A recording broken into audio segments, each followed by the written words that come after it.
Hello, welcome. This is Business Breakfast coming to you live from our studios here in Lagos, the nation's commercial capital. I am Frank Omalape. Well, of course, it's the first day, business day, since the long Yuletide, and of course, quite a lot of business activities to go down in the week today. So the market resumes, the Nigerian equities market resumes trading today. So we'll be monitoring operations and activities in that market.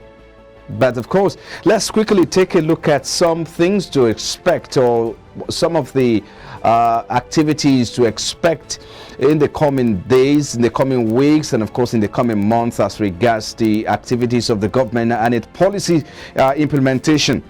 Of course, if you look at the budget, the 2022 budget, and the expectations and the conversations around the 2022 budget, and some of the reservations the president has raised. Of course, there's been a lot of debate and conversations around the budget, talking about the implementation, and of course the increase, the extra increase by the National Assembly. So all of that, we're going to look at that. But let's quickly take a look at the fiscal breakdown.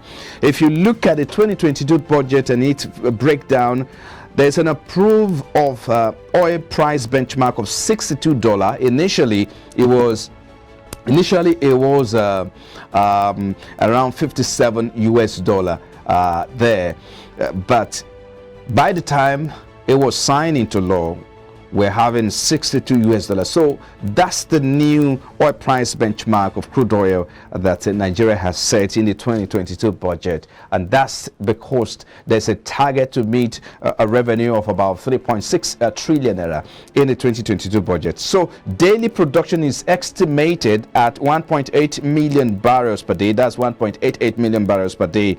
Exchange rate at 410 naira. That's official exchange rate, 410 naira, 15 kobo per US dollar.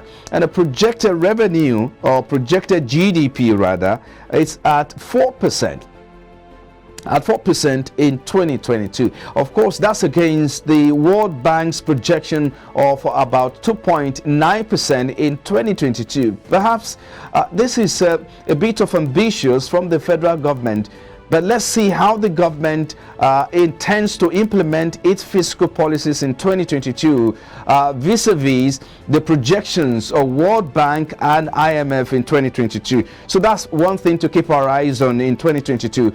The government has also in its 2022 fiscal policy projected that the inflation may drop to 13%. Whether that is going to be true or not, of course, in the coming days we'll know from what the government is doing as regard implementation and administration of the 2022 fiscal policy.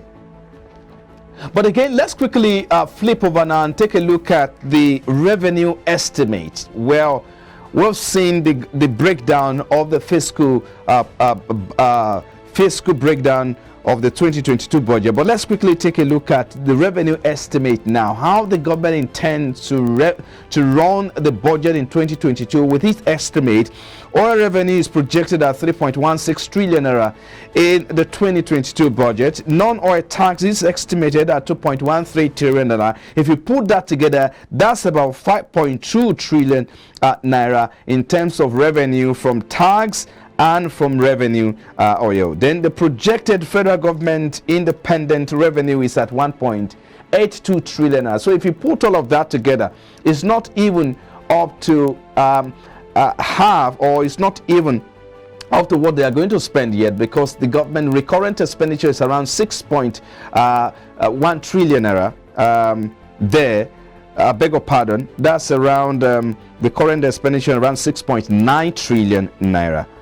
In the 2022 budget, and you have capital expenditure at 5.8 trillion naira, while you have a total expenditure, talking about the planned 2022 expenditure, the total expenditure is at 17.126. That's what the president signed into law. The moment the president signed it, it becomes a law, what the National Assembly and of course the nation needs to work with in the new year.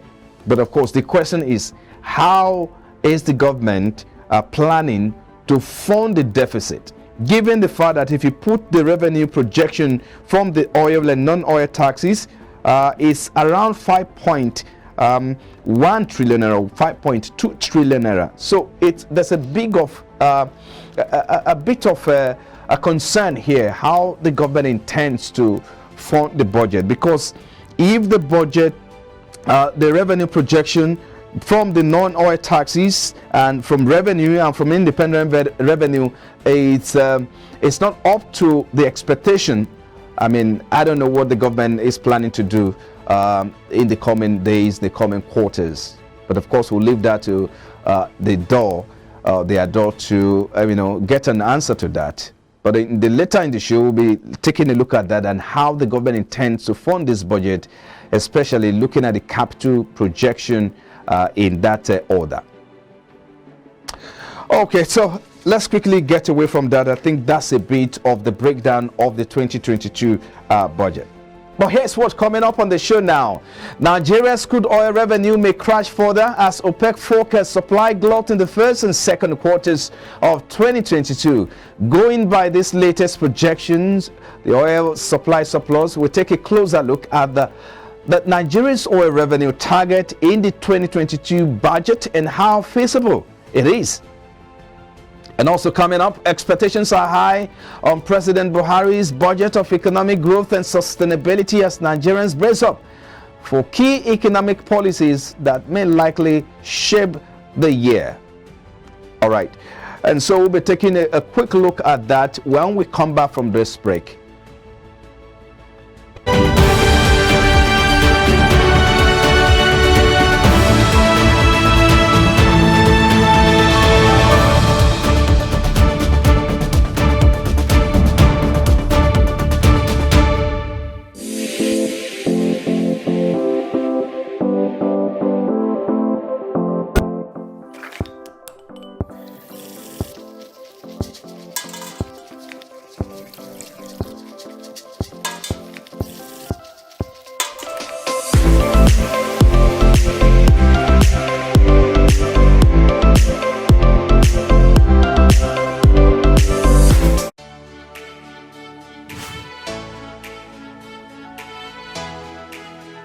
Most people don't understand the magic of a perfect skin, the allure of a well-pampered skin. We bounce from skincare products to skincare products, from spa to spa.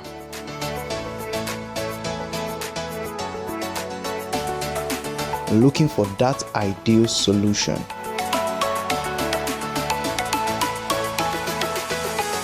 I found the solution.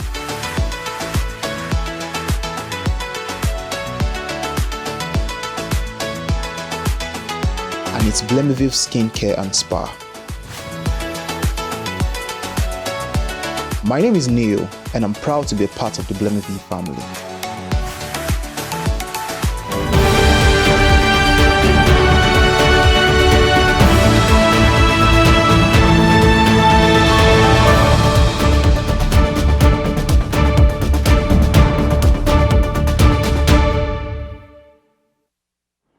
Glad to have you back. Now, this is Business Breakfast coming to you live from our studios here in the nation's commercial capital, Lagos here. But let's begin now with the top business headline. The World Bank has disclosed that Nigeria's debt, which may be considered sustainable currently, is vulnerable and costly.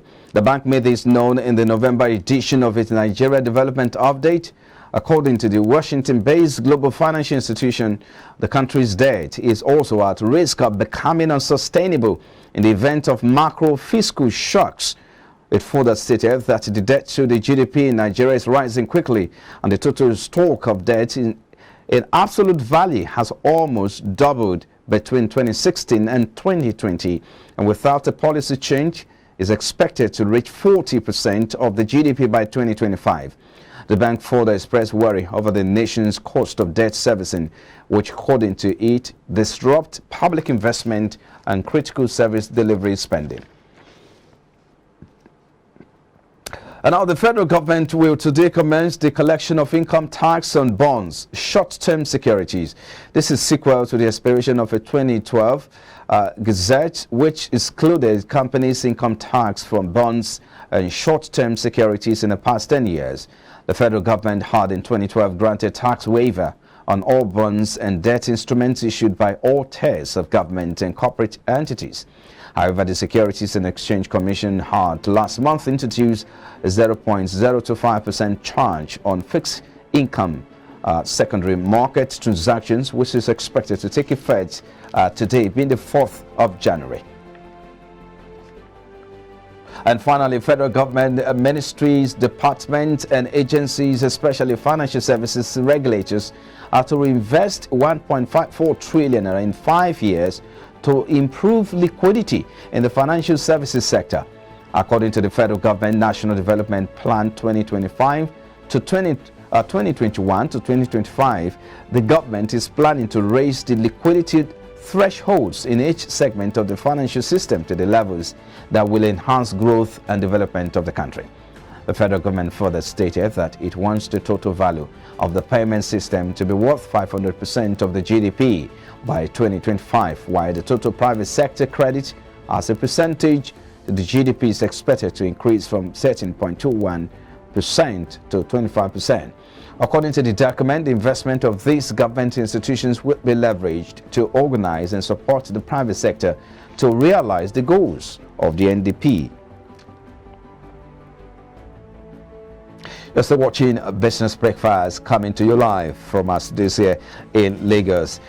Well, coming up in a moment after the break, we'll take a closer look at the Nigerian startups ecosystem and why they suffer setback despite the huge funding sector. And more so, we will be taking a look at the government 2022 budget of growth and sustainability. But this time around, we will be focusing on capital expenditure.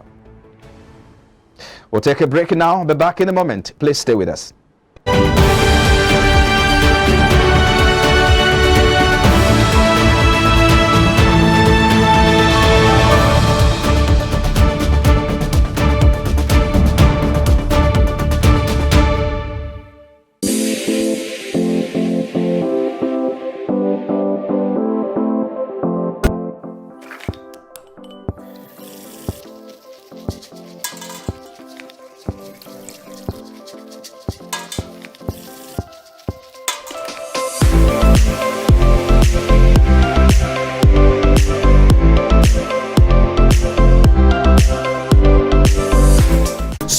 Dry Cleaners Limited, professional dry cleaners, best in dry cleaning and laundry services that meets the needs of our consumers. Yeah, Swift Dry Cleaners Limited. Swift Dry Cleaners Limited. Swift Dry Cleaners Limited. Yeah. Swift Dry Cleaners Limited. Yeah, for clean wash and quick delivery. Yeah. Swift Dry Cleaners Limited. Swift Dry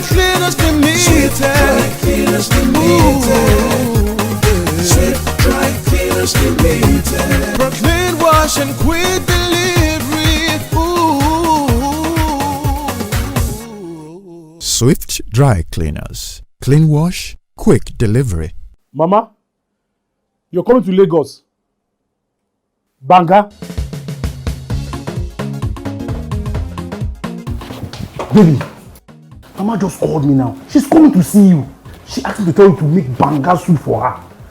And she's close to the house. Oh. How do you expect me to prepare banga in just few minutes? I have a solution for you. Really?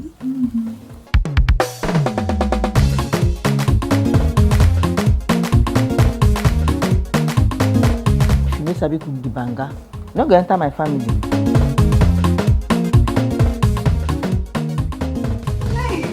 Pali banga is used in making other exotic dishes such as banga jollof rice, banga efo riro, banga asaro or yam porridge, banga egusi, and many more. Pali banga is easy to open, no preservatives, no cholesterol, and no coloring. Approved by NAFDAC. Manufactured by Pali Agro Products Limited. Available in all leading stores and supermarkets nationwide. Pali banga, natural palm fruit extracts for tasty African cuisine.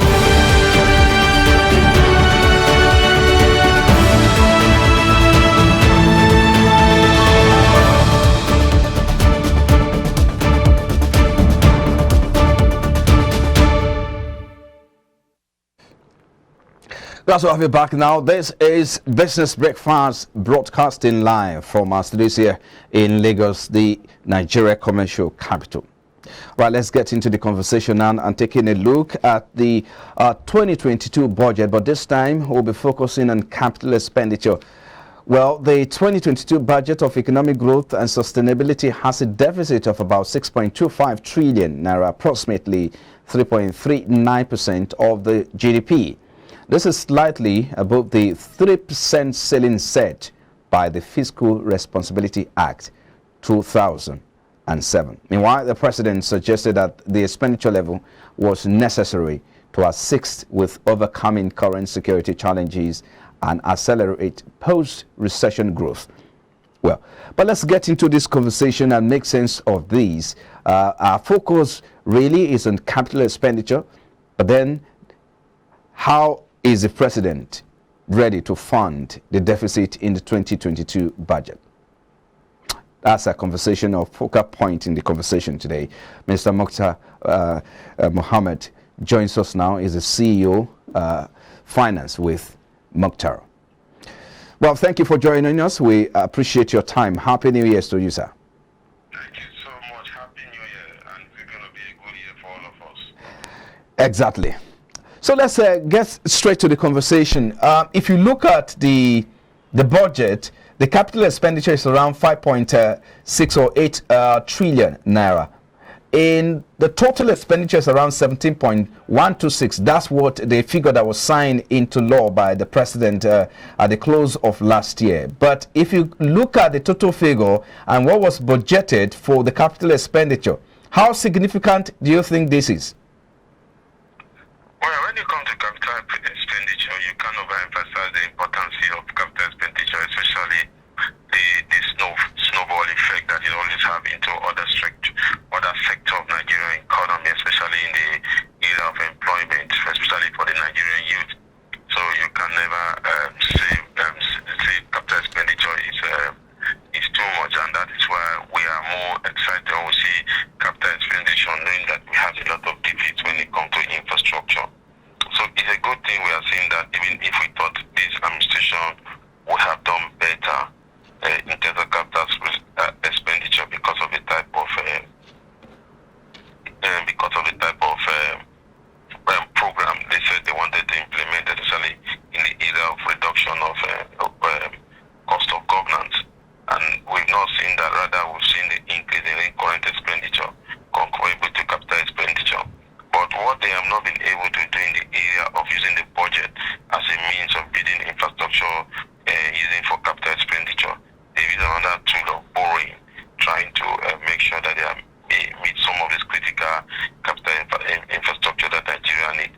Whichever way we need to build our infrastructure, we need to begin to grow, attract the enabling environment to attract foreign investors, and also to begin to look at how we can build the service sector. The service sector is the largest growth of any economic GDP. We're trying to attract those large service sector into our economy, then we need to build the infrastructure. Today we're just made to know that Apple has become a $3 trillion company. Even the GDP of Apple is higher than what we have for India, even France as a nation. So that tells you how critical the service sector can be to the growth of an economy. So, and you cannot have a viable service sector without good infrastructure, because the service sector tend to evolve even with volatility. more volatility that comes to this private sector, we see an expansion. We see the knowledge expansion to grapple with this volatility. But when you depend on raw material, which happen to be in the explosive sector, you don't see any growth because when there's an external shock, there's nothing that can be done. Debt service expenditure is estimated at 3.6 trillion or so, representing about 35.6% of the projected revenue for the year. But if you put that side by side with what the government is to generate for the year, how sustainable do you think this is? Our challenge in terms of the borrowing from this administration has been that we borrowing right. Get it from me, I say it anyway. I'm sure I've said it on your program before. In terms of borrowing, they are borrowing right for the right reason. They are borrowing to grow infrastructure. They are borrowing to make sure key sector of the Nigerian economy become bullish. But we need to look at our borrowing to revenue, which myself has been a challenge. Now, the key to this is begin to see your project as an asset to borrowing. What we mean by seeing your project as an asset to borrow, begin to look at public-private partnership. Is the way to go. Begin to put those projects down and give it to this private company and give them a tax bracket for the next 25 years, or give them to build and operate for the next 25 years, 25 years there, so that you can be able to move some of this fund that will be used for servicing into other areas of the economy that will also help in growing the economy, especially social investment, because we don't have social investment in this country. That is why when you have a hike in petroleum price or anything, people tend to be worried. But if you have social investment that can cushion the effect that come with any external shock, we won't be having crisis the way we have it. So for me, government should begin to look at borrowing in terms of using the project as an asset base to get borrowing instead of trying to borrow with the means of paying for the next generation to pay. That's my challenge. Then we could also look at where we can begin to grow the economy. We can begin to use tax as a means of growth. That is what is obtainable in every developed economy and in every developing economy that wants to become a developed economy. You should begin to see tax as a means to growth, not as a means to revenue alone. Once you have tax as a means to grow, there's a snowball effect that trickles down to revenue, and this revenue will come in terms of tax that will be paid by this company or by the employers of this company in the near term, by the employers of this company in the future term, by the same company. So we need to begin to devise a strategy on how to begin to attract those investments and how to begin to see our project instead of just running always to borrow. Begin to look at those projects that are economically viable. I see no reason why government is putting so much in Lagos-Ibadan Expressway. I see no reason why government should put so much in Enugu-Port Harcourt. I see no reason why government should be putting so much in the second Niger bit. These are variable economy too. I think no why government should be putting so much money in Abuja, Kano. No, we should give it to the private sector. Let them do the towing. Let them manage it soon. After 25 years, after 20 years, depending on your agreement, give it back to government. At that time, government have built capacity. It needs to be. Or begin to privatize this company and begin to earn revenue to government. So there are many ways that government should do, but they need the political will. And I think for now, we will not have the government that has the political will to take the bull by the horn, especially when it comes to our economy. The only one that have been able to do that was the president, the then administration of President Olusegun Obasanjo. After that, we have played politics with our economy. Okay, but let's look at this, some of the fiscal breakdown in the 2022 budget with regards to raising revenue to meet our fiscal, the capital expenditure. The approved oil price benchmark, of course, initially was 57 before it was moved up to 62 US dollars per barrel. While daily production is estimated at 1.88 million barrels, exchange rate at 410 naira, 15 kobo per US dollars. GDP is at 4.2%, and of course, the government is also planning to keep inflation rate at 13%. If you look at these parameters, how do you think we can raise this? Is it sustainable? Is it feasible, given the current reality of the volatility in the oil prices? Frank, you said it, or is it sustainable? No. Look at the figure you just read. Exchange rate at 415. Before the end of the year, there was a tactical devaluation of the currency, whereby the CBN moved the currency to 435. So already at 415, we already have a fall short of 20 naira, because exchange rate is not fixed yet, because the CBN is managing, it's using both fixed and market determining exchange rate. They are using both because of the volatility of our economy. One, then secondly, I was very, very unimpressed and disappointed in the legislators for moving the benchmark from 57 to 65, all because they want to add some project that they feel is valuable to their own constituency, to increase their budget allocation to the National Assembly, to begin to put state project in federal. So there were a lot of things they did. So for me, the oil benchmark at $57 would have been the best, which is the most conservative benchmark we've ever had in the history of this nation. Because if you remember the subsequent budget presentation of Mr. President, even at the day that they were putting benchmark at $60 per barrel, the barrel of oil was selling at $57 per barrel 2 years ago. The same thing happened last year when he was presenting the budget. So for him to begin, they led and they said, oh, let's leave it at 57 in spite of it. And they're also looking at the fragile peace we enjoy in the Niger Delta in terms of production. So if there's any crisis there, production comes down, and that tends to affect our economy. So when you look at government revenue, by and by, the challenges that I've just listed to you, you and I know that it will be very difficult to be sustainable, using this yardstick to begin to use it as a means of capital expenditure to grow the economy, because there's already a deficit that we don't even know how we're going to pay for it.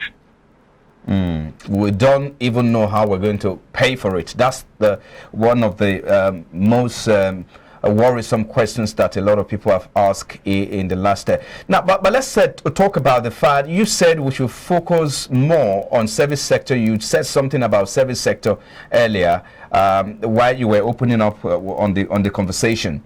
But talking about service sector, really, we do not have really, from the aspect of government, we actually do not have any activities when it comes to the area of services and all of that. But when it comes to private sector, of course, we have a lot of activities going down there. So how can we factor the private sector that are operational or active in the service sector into the budget of 2022? Well,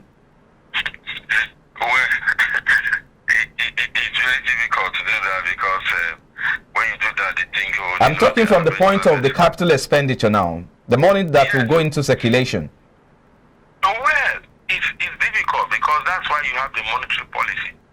And you realize that the monetary policy and the fiscal policy have not been able to synergize together to begin to grow the economic space in this nation. That's why sometimes you have the challenges. That's why CBN begin to do direct intervention in the country and begin to do what normal conventional banking should do.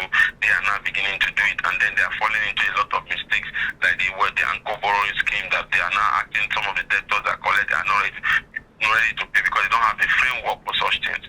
So it will be difficult, but if you want to do it like that, looking at in terms of government, you see that in Lagos it has happened in some projects. One of the big giants has taken over some of those projects, even if it's federal might or even if it's a private federal project. We've seen that NTN is working towards one of the telecommunication companies is saying that they will take over the Enugu Port Harcourt or Enugu Way Road. So they are really coming in, but you need to create the enabling environment and give them that tax bracket for them to succeed. And that is very difficult for government to do, because government see tax as the only revenue that they can accrue from Nigerian citizens, because they've not been able to develop the informal sector of the Nigerian economy, which seems to be the largest employer of labor, the largest economic activities happen in that sector, to begin to generate tax. Because for you to generate tax from those informal sector, you need to create the amenities, the infrastructure for them to strive.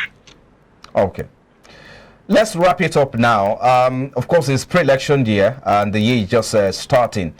Now, what are the areas you think we need to address as a matter of urgency to ensure that we tighten up that weakness or that loopholes before we get into the election proper? Frank, governance will happen for just maybe 3 to 6 months. We may have governance. Once the primary starts happening according to INEC timetable, then governance take the back seat. So this is an election year. Not the dummy in terms of campaign, in terms of political moves, and so there will be little or nothing happening in the economic space of this nation because of the election. So it's a difficult thing for you to begin to project that what should government do, because government will have its hands full in the coming election. So they may definitely not be able to do anything substantial, because we have seen it that this is one administration that is slow in taking decisions when it has to do with the economy, when it has to do with the well-being of Nigeria. The only time you see them taking good and bad decisions is when it has to do with them, or when it has to do with a particular region in Nigeria. So for me, what do we need to do? We need to do what we need to do. And what we need to do is begin to see how we can bring down the cost of governance. There is no reason why the president, who is an advocate of reduction in cost of governance, will be having 2 special assistants to do the work. So that is some of the cost of governance that we are talking about. Reduce the cost of governance and then use that fund to begin to galvanize the economy. Frank, if the cost of governance go down, we have a very, very robust economy, because part of what is happening to the economy, government has seen themselves as a social investment. They have seen provision of job by government as a means of social investment to their people. They are not seeing it as a means of people going to work to add to the growth of this economy. So we need to look into things differently and begin to change the narrative if we really have to get a very sound, workable economy. So let's leave it there. Thank you so much, Mr. Mukhtar Mohammed. He is the CEO Finance with Mukhtar. Thank you for your time on Business Breakfast. My pleasure. You're still watching Business Breakfast, broadcasting live from our studios here. After this break, we'll take a closer look at Nigeria's crude oil production and revenue as OPEC forecasts supply gluts in the first and second quarters of 2022. That's the next talking point. Please join us again.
Most people don't understand the magic of a perfect skin, the allure of a well-pampered skin. We bounce from skincare products to skincare products, from spa to spa.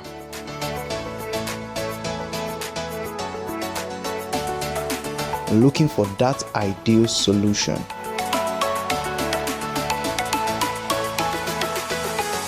I found the solution.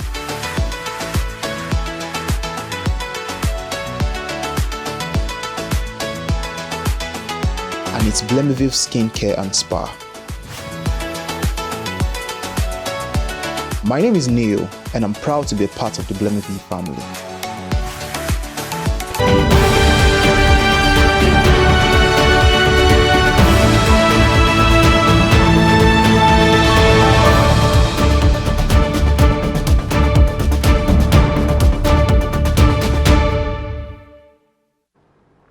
Glad to have you back now. Nigeria's revenue from crude oil sale may drop further in the first and second quarters of 2022, going by the latest projection of surplus oil supply in the period under review by the Organization of Petroleum Exporting Countries.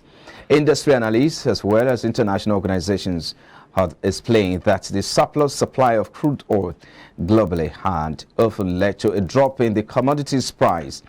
Crude oil sales account for bulk of Nigeria's foreign exchange earnings, but the commodity has seen repeated plunge in price lately, a development currently being heightened by the emergence of the Omicron variant of the COVID-19 virus. Global oil data obtained from Statistica late last week indicated that the average price of a barrel of Brent, the crude against which Nigeria's oil is priced, moved up from 57.7, that is $57.77 barrel in January 2021 to around $83.54 last October. So let's make sense of this now with regards to the 2022 revenue target. Mr. Balazaka is a petroleum engineer and chartered accountant. He joins us via the telephone now. Thank you, Mr. Bala. We appreciate your time for joining us. And Happy New Year to you. Thank you. Nigeria's oil revenue in the 2022 budget is projected at 3.16 trillion.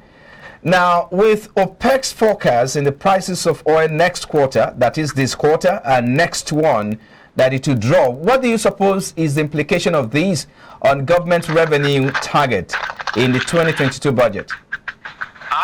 Generally, because Nigeria relies on the proceeds of crude oil or crude oil revenues in her projections or budget designs, it is expected that the general revenues may go down. But that is also where benchmark pricing, in the preparation of budget comes in. Before now, when the 2022 appropriation bill was being planned, the price of crude oil, the benchmark price for that was used was $57 per barrel. Then after a while, in just the recent budget that the president signed, it was increased from $57 to $62 per barrel. But even with the $62 per barrel, we need to understand that the global crude oil price is still hovering above $70 per barrel. And that was why people like me have always suggested that whenever a country like Nigeria is preparing her budget, let there always be a differential between her budget benchmark price for crude oil and the global crude oil price of a differential of at least $10 to $15. With what is happening now, Nigeria is still in a comfortable zone. But had it been Nigeria projected and was going to use a benchmark of like $70 per barrel, then everybody will start panicking now, because that means there will be serious deficit. But from what is happening now, there is every likelihood that Nigeria will still be very comfortable. If you implement that differential of about $15, like you put it, so what is the benchmark we'll come to? What benchmark are we looking at here? No, okay, before now, the benchmark was $57 per That's barrel. right. Then NAS increased it to $62 per barrel. So at 62, that figure we are talking about that they intend to rake in of about 3.16 trillion naira was based on the benchmark of $62 per barrel. But as we speak now, the global crude oil price is still above $70 per barrel. And that was why we said, because they plan with $62 per barrel, they are still going to be comfortable. But outside that, the reason why there is this suspicion or projection that there may be a glut is because of the Omicron virus. And not only because of Omicron virus, but because of the effect of the Omicron virus. It is felt or projected or thought that the Omicron virus is going to affect movement, especially air movement. And when you talk about air movement, then that means if movement is restricted across countries, visas are cancelled, there will be less demand for jet fuel or aviation fuel. Because a greater part of the consumption comes when you talk about transportation from aviation fuel. So that is the thinking and that is the projection. But from the way global humanity is trying to manage things, it is becoming clear that we may not be hit the way we were hit by the pandemic in year 2020. So based on that, the economies may still be able to keep going because there is already a need for higher energy. So it's good to always project. It's always good to be conservative. But from the way global humanity is trying to handle or manage the Omicron virus, the world may not be hit to that extent, and by extension, Nigeria may not also be hit to the point where she will run into deficit based on her benchmark projection of $62 per barrel for the price of crude oil. You know, the concern is that there will be not only about Omicron, but that there will be glut because the US is also planning to release some of it. Crude oil from its reserve, about 50 million barrels of crude oil from its reserve as well. And if that happens, it means that there's going to be glut. And if there's glut, the price will drop. Should this happen, how do you think Nigeria can manage it? Because a lot of people are already saying that our $62 benchmark, that's a tall dream for Nigeria because the prices may crash. Yes, okay, what you are saying, that aspect is correct, that the US is planning or is considering opening or unleashing or opening the gates of her strategic reserves. But apart from that, we need to understand also that as we speak now, Nigeria is no longer a darling of the US when it comes to crude oil sales. Nigeria is selling more to Asian countries. So as long as those Asian countries continue to patronize Nigerian crude oil or continue to buy from Nigeria, so that the effect of the strategic reserve opening by the US may be felt, but it might not affect the relationship between Nigeria and especially her Asian customers. That is something that needs to be noticed. It also needs to be taken into consideration that most of the time when the price of crude oil goes above 60 and is heading to like 70, there are countries who do not have quality crude oil like Nigeria. And we describe their kind of crude oil like as people who have what we call shale oil or heavy oil. So for such people, once the price goes slightly below 70, they may even stop production production. And if such producers who are also mainly around the places like the US and Canada, once they stop their production, there may even be no need to open up those reserves by the US. So when you look at it from that angle again, it is another thing. But for Nigeria, because we have sweet crude, because also we use natural energy to produce our own crude, and because our crude doesn't have sulfur and our crude is also high, it has what we call high API gravity. API is like a reference number, and it means American Petroleum Institute. You know, so that quality already, our crude oil qualifies to have that crude oil. Though technically we call our own crude oil bonylite. So it's already within a confine or bracket where we shall still be comfortable. So whichever way things go, unless the Omicron virus really cause restrictions, and unless something serious happens in the United States that causes them, or that will cause them to open up the strategic reserves, OPEC and her members like Nigeria and others, and non-OPEC members led by Russia will still be fairly comfortable. Let me ask you, the oil revenue projected in the 2022 budget is around 3.16 trillion naira.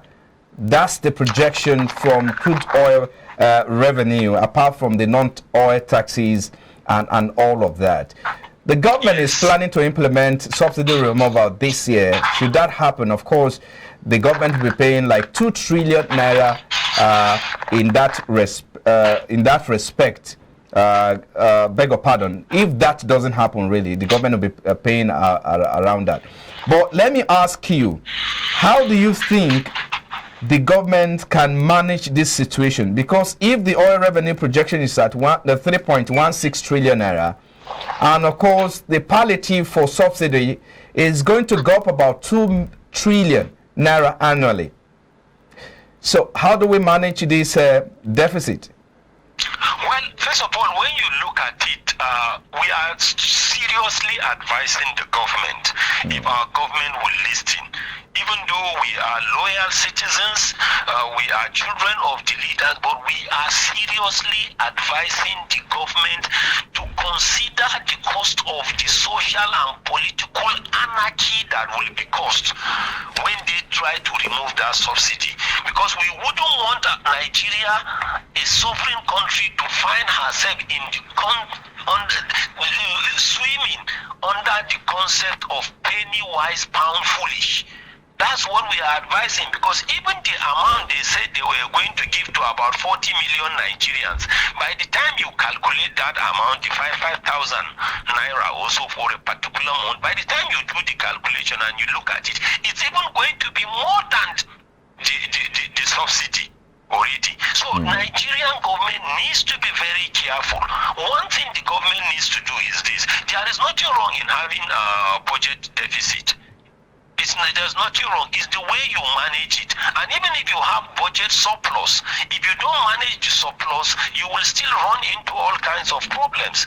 The country is already planning to make sure we have functional refineries. They've embarked on that. Let the government not deviate from that just because of corruption, because as far as some of us are concerned, corruption is just an attitude, like prostitution, alcoholism, or drug addiction.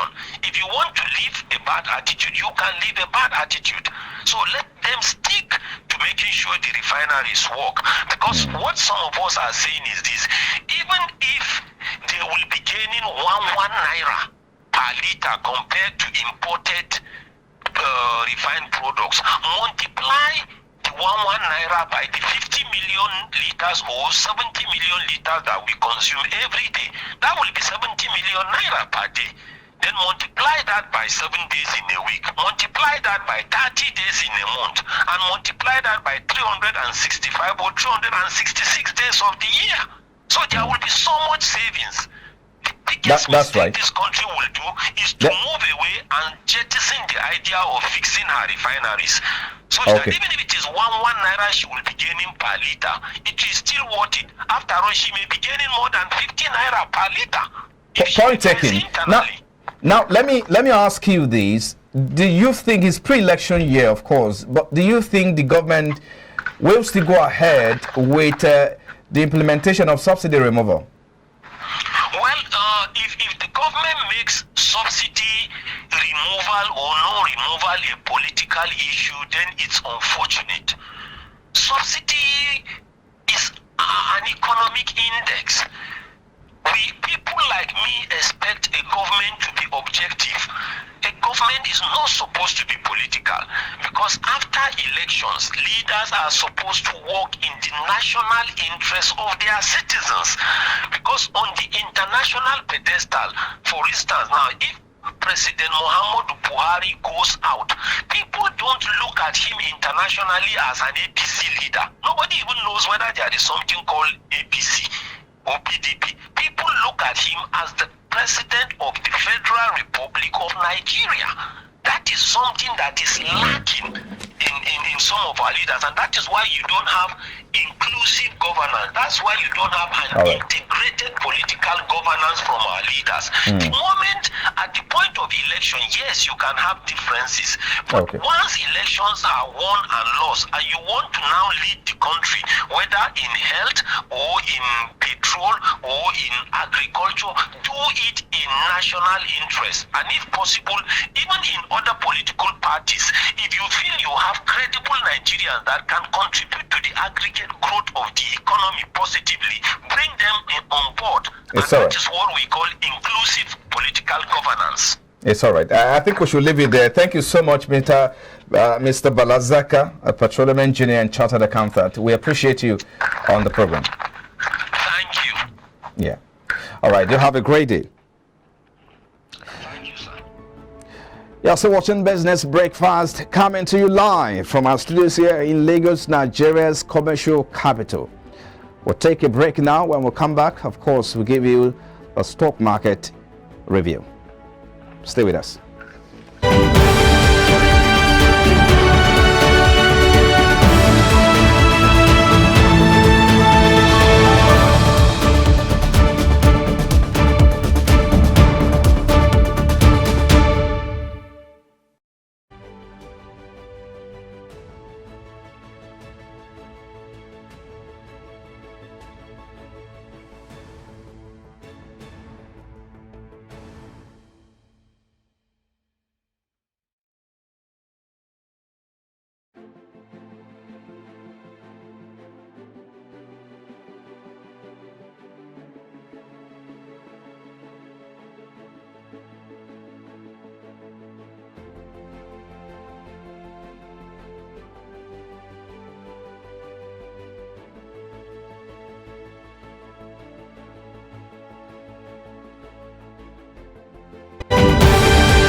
Here's the last part of the program now. Thank you for joining us. All right, let's take a look at the stock market. Well, the market went on break last year Friday and resumed today.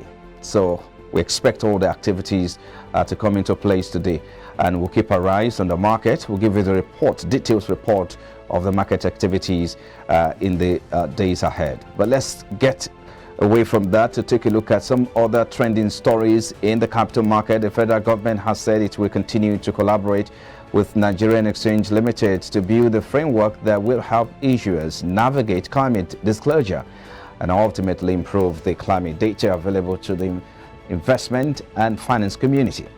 The Minister of State for Environment, Chief Sharon Ikeazo, stated this during the digital closing gong ceremony hosted by the Nigerian Exchange to mark the ending of trading for the year 2021. Ikeazo noted that NGX has played an exemplary role in Nigeria's commitment to mitigating the effects of climate change. She added that climate change is a serious and long-term threat to which Nigeria has continued to show commitment to the goals of the Paris Agreement on Climate Change with the revision of the National Determined Contribution pre-COP26 and also the recent assent of the climate change by Mr. President, which provides, amongst other things, the mainstreaming of climate changes in the country and the establishment of Council on Climate Change to be chaired by the President. Well, of course, this is where we call it a wrap on today's show. Many thanks for watching. I'll be back again tomorrow. I am Frank Omalape. I'll see you again.